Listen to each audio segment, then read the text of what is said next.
DNA found on an envelope has helped identify a suspect in the murder of a Pennsylvania mother found dead more than 30 years ago, authorities say.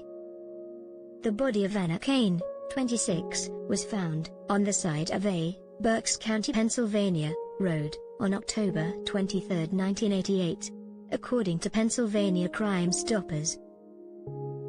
Kane was beaten and strangled to death before someone dumped her body along the Untitled Trail Road in Reading.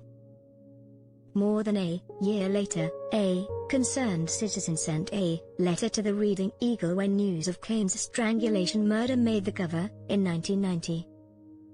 Pennsylvania State Police troopers said the author included numerous intimate details about the homicide in the letter, per a PowerPoint presentation emailed to Oxygen.com.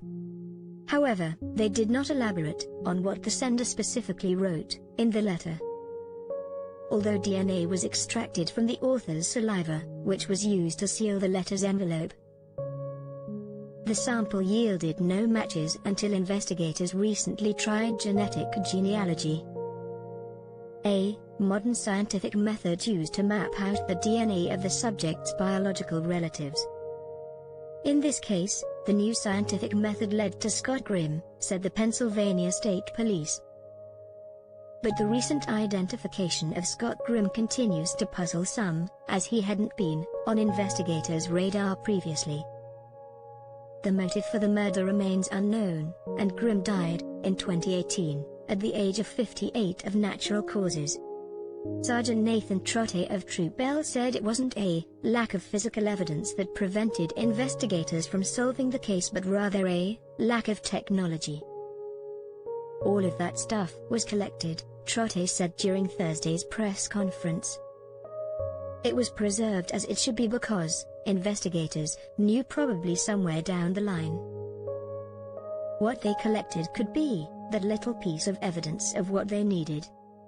Anna Kane was last seen at around 1 a.m. on the morning of October 23, 1988, near Franklin Street and South 6th Street in Reading. Her body was found about 12 hours later after someone used a baling wire to strangle her. Investigators believed she was killed elsewhere because Kane's clothes were dry, despite a night-long rainstorm. According to the Eagle, Kane was a mother of 3 and a sex worker who operated in the area. It is likely she was working when she disappeared. A DNA profile was created early in the case after the suspect left physical evidence on the victim's clothes.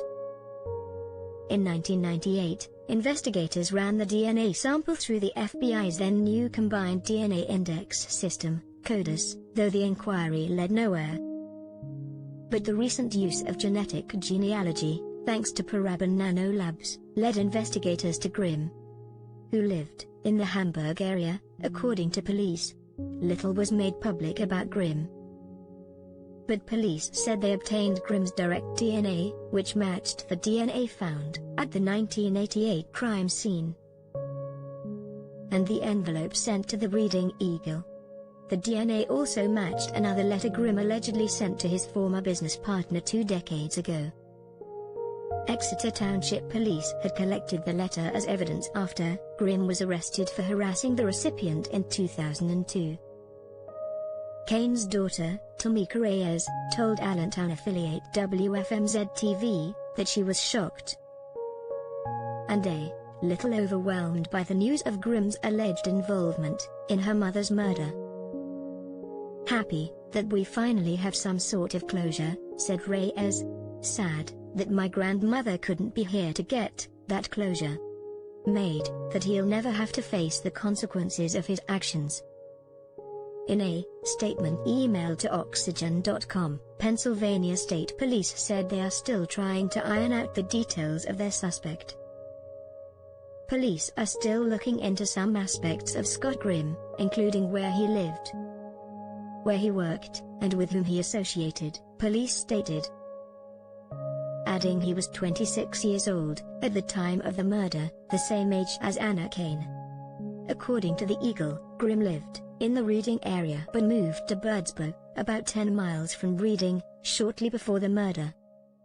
This cold case investigation is a prime example of the due diligence of the Pennsylvania State Police and the Berks County District Attorney's Office, said Captain Robert Bailey, commanding officer for Troop L. Every victim, despite their background, deserves closure. I hope this sends a message to the citizens of Berks County that we are willing to do anything in our power to investigate any case that comes our way, Bailey concluded.